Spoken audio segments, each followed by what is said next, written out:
네, 강의 다시 이어가겠습니다.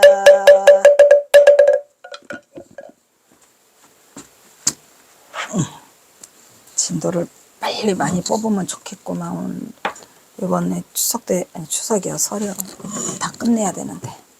한 권 끝내도 안 돼, 지금. 두 권씩은 끝내야 되고. 제37장. 청업에 들려 천봉준과 어린 조카들을 만나다. 뭐냐? 경허선사는 1873년 자신의 여동생이 전봉준과 혼인하여 첫째 딸과 둘째 딸을 연년생으로 낳다가 1877년 사망하였다는 소식을 동학사 강백을 하면서 접하고 가지도 못하고 못 갔죠. 4월 24일이니까 갈 수가 없었어요. 왜냐면 한참 지금 방학도 아니고 그래가지고 소식을 접하고 비통함을 금치 못하였다. 그러다가 이제서 찾아가는 길로 전봉준과 동생이 혼인하면서 살았던 혼인집은 낡아서 허물고 부인이 죽자 전봉준은 그 슬픔을 잊기 위하여 새집을 지었으니 그 새집이 있어요. 지금도. 조선 코종 15년 1878년이었더라. 나 안 해. 어휴 힘들다. 1878년에 지었는데 경허선사가 찾아갈 때는 1879년이에요. 그거 호열자. 요거 지나다 호열자 만나요. 이제.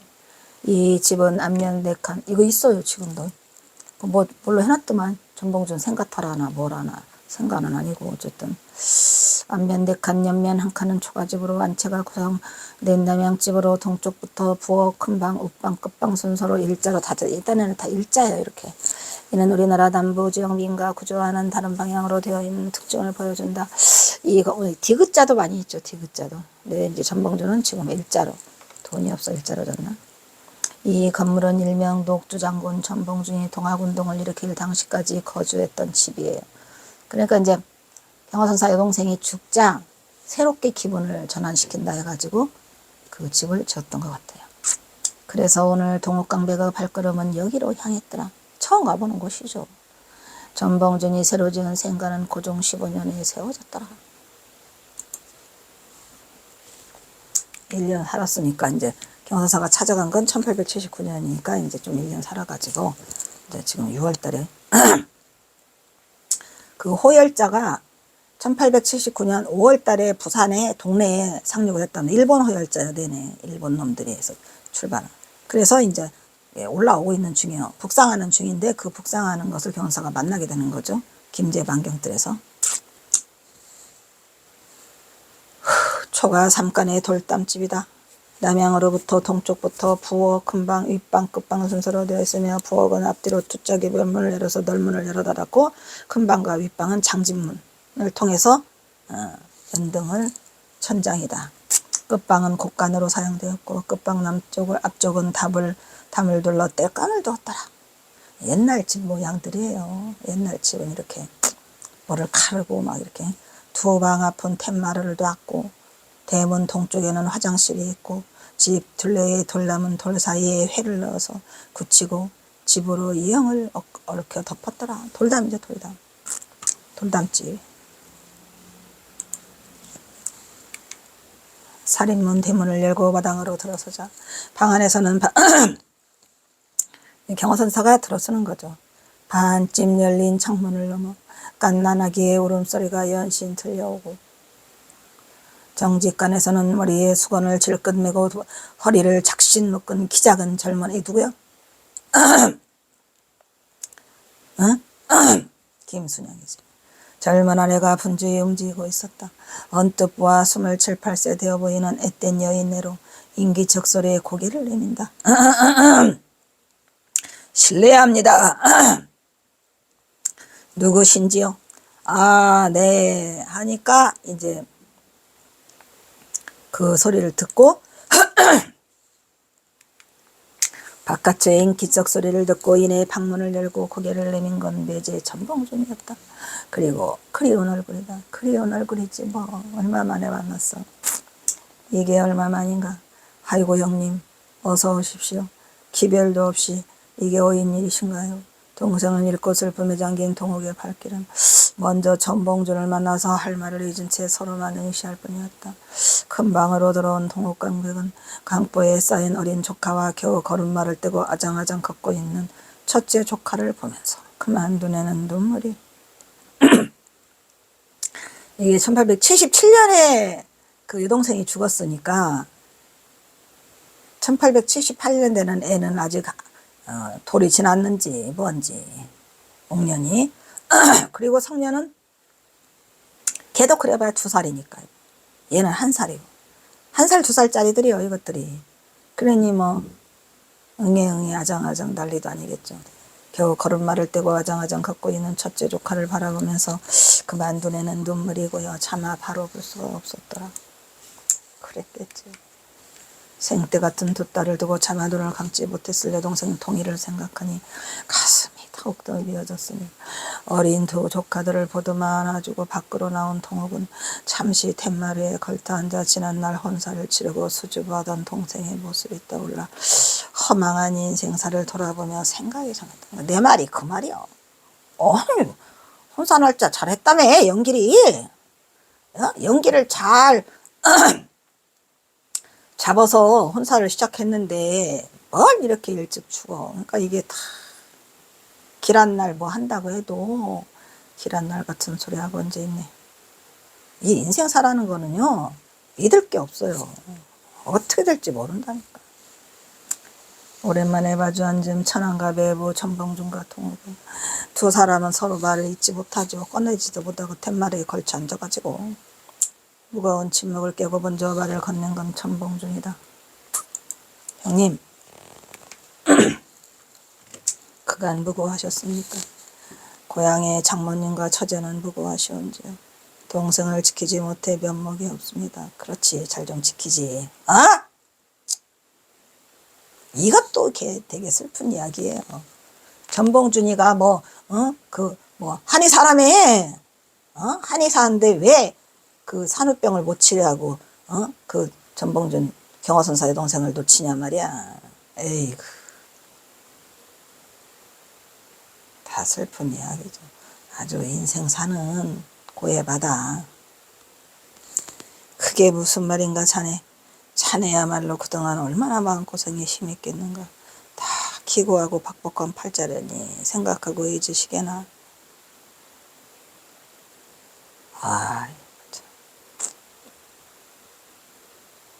고종 31년 1894년 갑오동학 혁명 당시까지 전봉준이 살았던 이 집은 지금은 오두막집으로 흑담백한 집이 남아있더라. 이런 얘기 나는 안 가봤어요. 속상해서.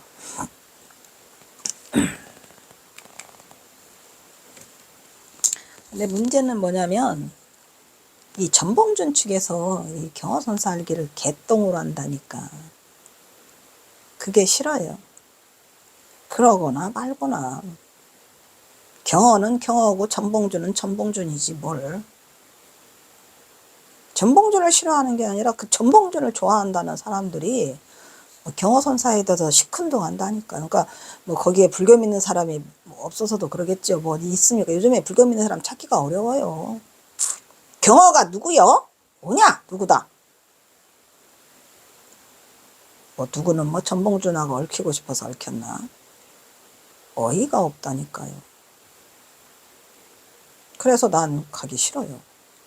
처음에는 그들도 전봉준 장군을 그렇게 추앙하고 아끼듯이 우리 경호선사가 이렇게 위대한 일을 해서 이렇다라고 하려고 뭐 그냥 단소도 찾아가고 뭣도 하고 행사도 가고 전봉준 장군 동상대도 가고 뭣도 갔는데 개밥에 도토리로 하니까 내가 왜 개밥에 도토리 취급을 당해야죠?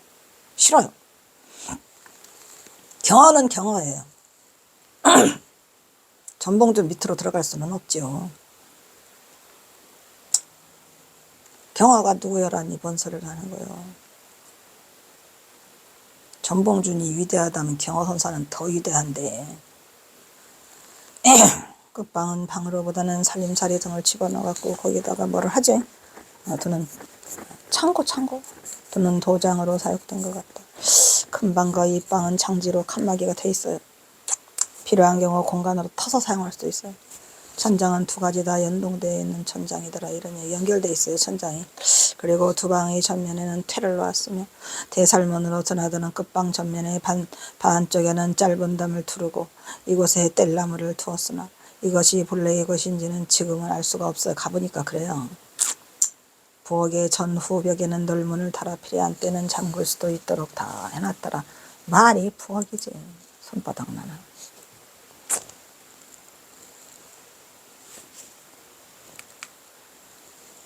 경호선사가 그렇게 전봉준으로 인해서 위대한 일을 하고 그렇게 희생을 당하면서 삼수갑산으로 갔다는 슬픈 이야기를 뒷동의 방구로도 안 들으면 미쳤냐고. 내가 왜 전봉준 밑으로 기어들어가죠? 대문의 동편에는 잿간을 겸한 빈 변소가 있으며, 아까 변소 있다 그랬죠? 화장실이라고.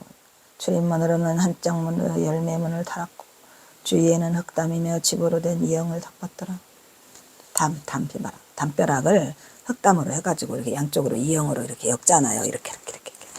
똑같으죠. 전봉준의 공초록. 전봉준 공초 있죠? 이 공초, 서강범이 쓴 공초.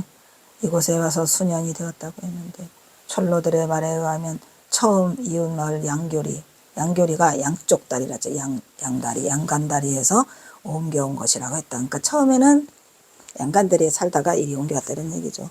훗날 동학농민혁명의 핵심 인물이자 지도자였던 전봉준 장군은 1852년 12월 3일 나오네. 고창의 중림리 당촌마을이라고. 왜 당촌마을이라 했죠? 거기가 덕정면이에요. 덕정면. 그러니까 당촌마을이라고 하는 그것이 덕정면이라 그 물을 마시고 자라면 덕이 있다 그랬잖아요. 덕이냐 그래가지고 누가? 송희옥이가. 그래서 서당문명을 하던 정창혁의 아들로 태어나서 정읍으로 이사를 했다면 처음 태어난 것은 고창면 당촌마을이고 그 다음에 10개월 됐을 때에 그 봉상면 구미리로 이사를 왔다가 13세 때에 그 정읍의 이 황새마을로 내려와요. 그래서 여기 양간다리라는 곳에 있다가 그 다음에 지금 이 장소로 왔다 이런 얘기죠. 배고파. 아이고 또 뭐하냐 이거. 끝방은 방으로보다는 살림살이를 아까 했죠. 그래서 안 올려줬어? 이것도 안 올려줬네. 자 보시고 이것도 저기 해놨다가 보시면 돼요. 당촌마을. 부인을 잃고 그 슬픔을 잊기 위해서 이사 왔어. 우리가 왜 그러잖아요. 아버지가 죽거나 어머니가 돌아가시거나 하면은 그 집에 살기 싫어? 그래서 이사 와. 이거 똑같아요. 부인을 잃은 슬픔 때문에 그 슬픔을 잊기 위해서 이곳 정읍으로 이사를 오게 돼요. 다시 와서 새 집을 지었어요. 그랬는데 부인과 할머니를 이곳 소금실. 이 소자가 우리가 먹는 그 소금이 아니고요. 집소자예요. 집소자. 우리가 왜 저기 천장염을 연소혈이라고 하잖아. 연소혈. 제비연자에다가 집소자야. 제비집의 혈자리. 얘는 집소자에다가 금자는 세금자예요. 그러니까 새가 깃들여 있었던 곳인가 봐요. 그래서 소금실 뒷산에 모시고 차마 멀리 가지는 못했죠. 거기서 도로 살아요. 첫째 부인이 있는 데서.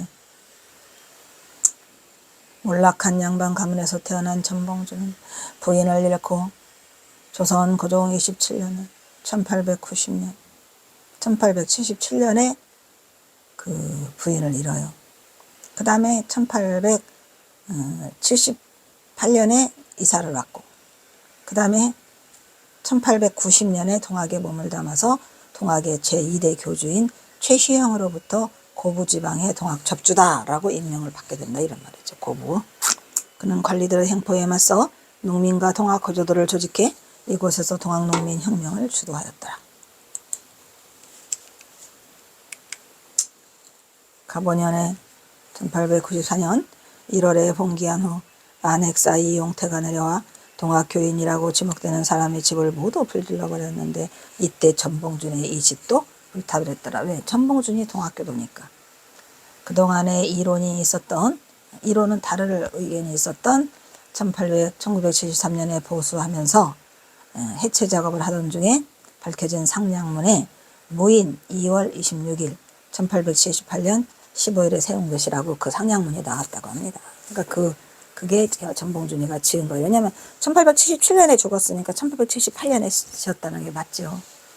새 집으로 이사 온 거예요. 부인이 이제 생각나니까. 그런 얘기야. 그러거나 말거나 나는 여기는 안 가봤어요.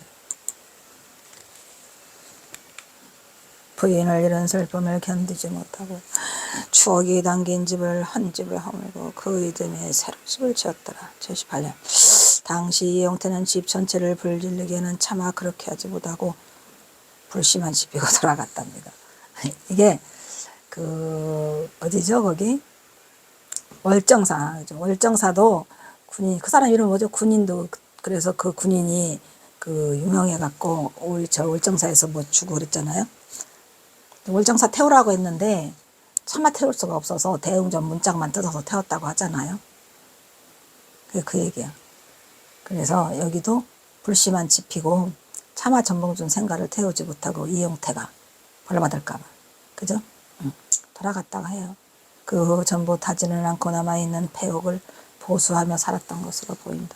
다시 또 폐옥을 보수해서 살아야지 어떡하나. 불태웠다고 해도. 그래야 그 얘기죠. 좀. 네.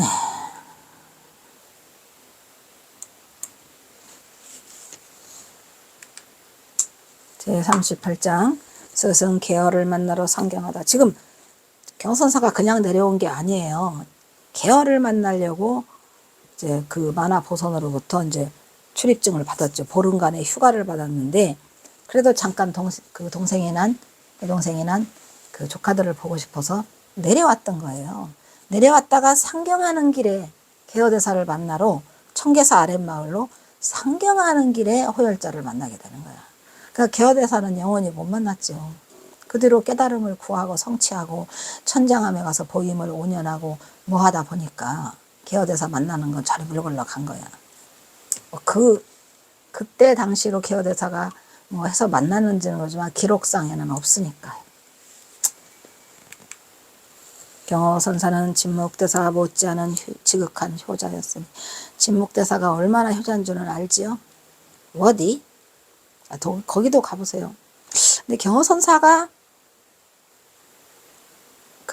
어디지 여기가? 응? 봉곡사 말고 봉곡사가 뭐야? 어쨌든 성모암 거기를 가셨다는 기록은 없어요. 어머니와 형이 있던 전장암을 찾아와서 보림을 한 후 20농한 호소에서 머물며 그게 봉서사다. 그죠? 봉서사. 온양 봉곡사는 또 뭐야? 만공스님하고 인연이 많죠. 만공스님이 온양 봉곡사에서 출가를 하시게 되잖아요. 그리고 금산사에 갔다가 부처님을 보고 때를 써가지고 봉서사에서 그리고 이제 지금 진묵대사는 진묵대사가 봉서사고 만공스님은 봉곡사 그죠? 온양 봉곡사 진묵대사는 완죽은 봉서사. 봉서사도 가세요. 안 가신 분들 가시라고. 어머니와 형이 있던 천장암을 찾아와서 보림을 하며 20년 동안 호소에서 머물며 때로는 천장암을 찾아 그곳에 살며 행화를 하시다가 후련히 삼서갑산으로 종적을 갖추었다. 이 행화가 뭐예요? 행화. 응?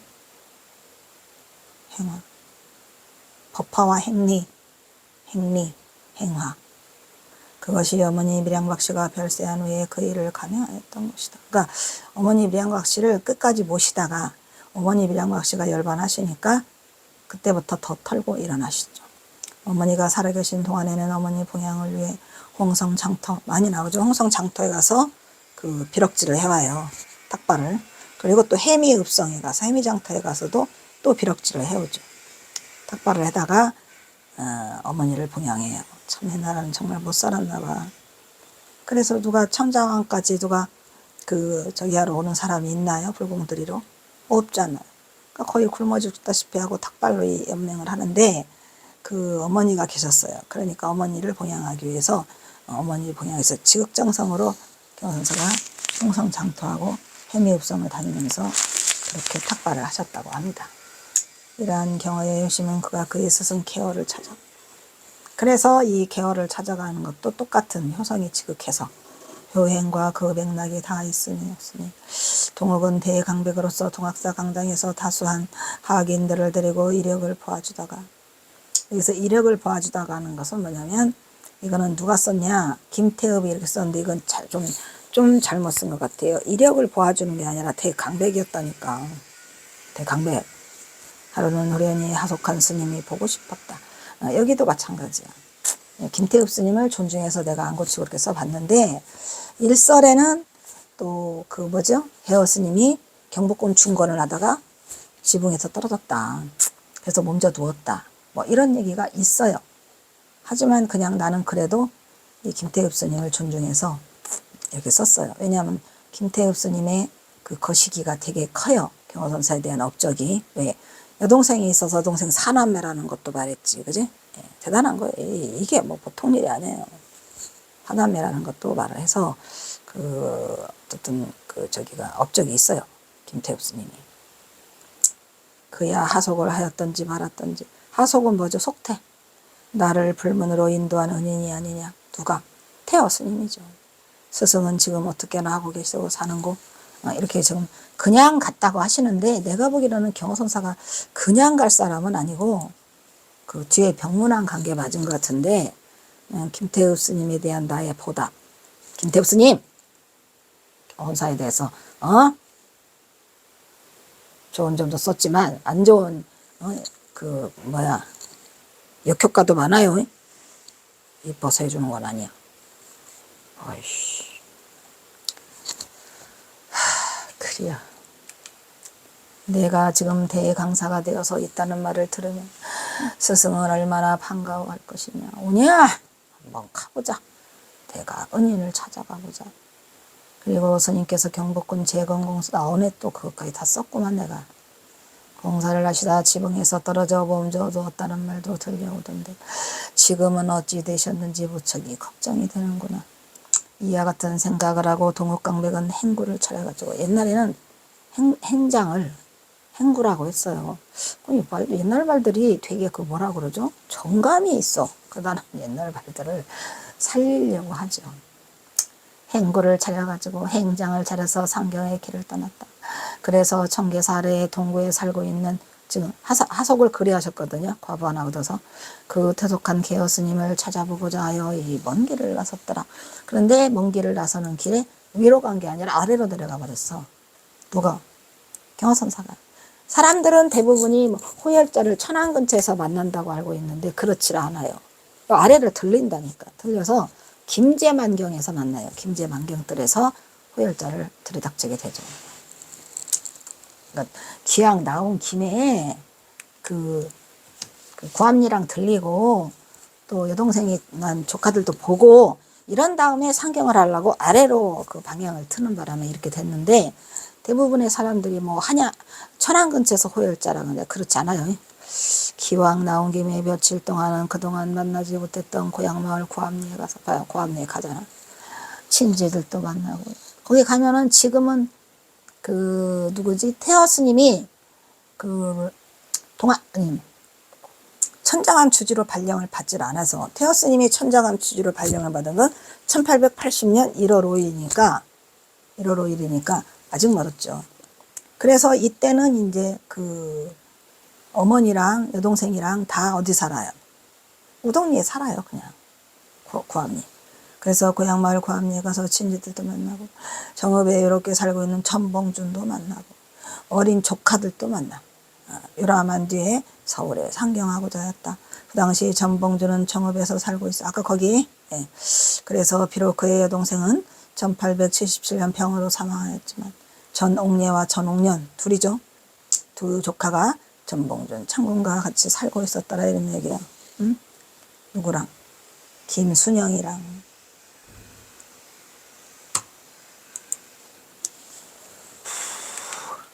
그 후에도 계속 내왕이 있었기 때문에 동욱은 연년생으로 여동생 동이가 낳은 이 조카 아이들을 알뜰히 지극정성으로 돌보고 있었어요. 뭐 그것뿐이겠습니까? 전봉준 장군이 낳은 아들 둘도 경호선사가 다 돌보는데. 김제 만경 나오네. 김제 만경은 이 만경들이 어디예요? 그 아까 진목대사에 있었던 그거 봉서사지요. 이 경호선사가 또 진목대사와 관계 있다고 했나요? 진목대사의 후신이라는 말을 많이 하잖아요. 불거촌 거기 불거촌에서 살면서 경호선사 고향과 옆 동네야. 그래서 김제 만경은 동욱의 고향인 전주 우동리 옆 동네로 아직도 그의 삼촌이 되는 친척으로서 누가 있어요? 송희옥이가 있죠? 송희옥이 여기 살았어요. 김제 만경이. 전봉준 장군은 어린 시절 동무이자 동학농민혁명의 비서실장인 송희옥 삼촌이 그곳에서 살고 있었더라. 그래서 송희옥이는 그 전봉준 장군이 공초에서 말한 대로 불황아처럼 떠돌아요. 결혼도 안 하고. 그러니까 막 고창 당촌마을에 살아가지고 거기 덕정이라는 곳에 있어서 덕인이라는 이름을 여사가 지어줬고, 그 다음에 또 여기 어디야 지금 여기 살고 있는 김제 만경 여기 와서 또 살고 있어요. 그리고 또 다시 이제 그 봉상면 구미리로 또 와 살아요. 그러니까 왔다 갔다 해요. 왔다 갔다 하는 불황아라고 하잖아요. 그래서 송헌옥이 작은아버지, 송희옥 동생, 아니 송희옥 형, 송희옥 형이 송헌옥이고, 그 다음에 송헌옥이 형이 송두옥이고 그랬댔죠. 송헌옥 작은아버지도 그곳 고향 마을에서 살고 있어. 동욱은 지금 모처럼 시간을 내서 이곳까지 내려가고 있으니 그리하여 동욱 강백은 전주군 우주현. 지금 우주현이 사라졌어요. 우주현이 있었는데 우동리에서 우자를 따고 전주군에서 완주군에서 주자를 따고 고향의 마을 구암리에 들려 고향 마을 선산에 있는 부친 성동 묘소를 찾아서 예를 들고 경호선사가 이제 아버지 묘소도 들린 거죠.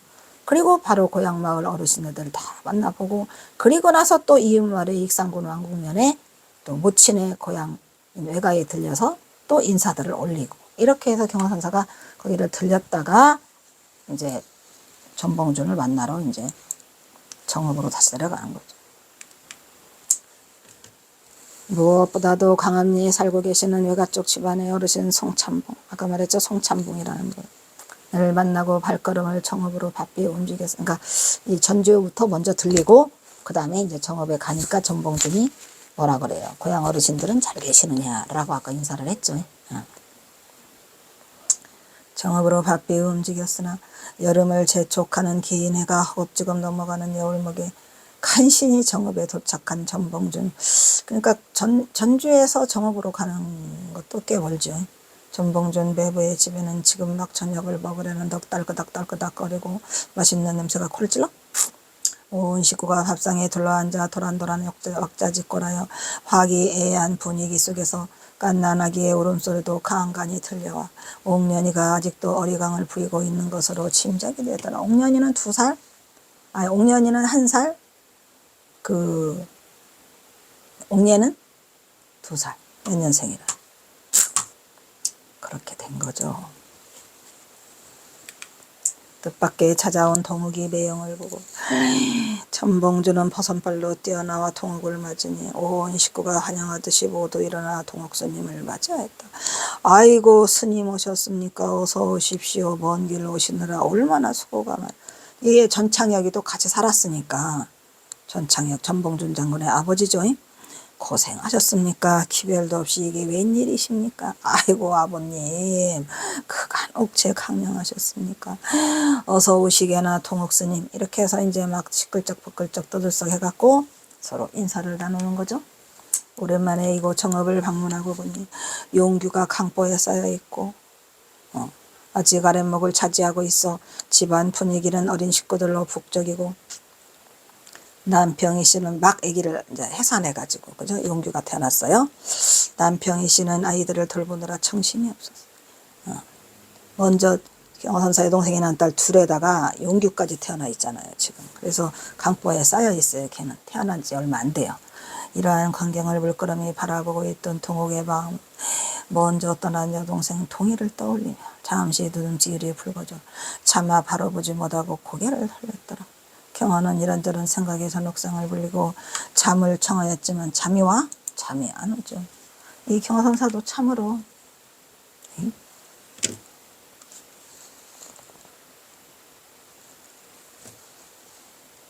뭐냐.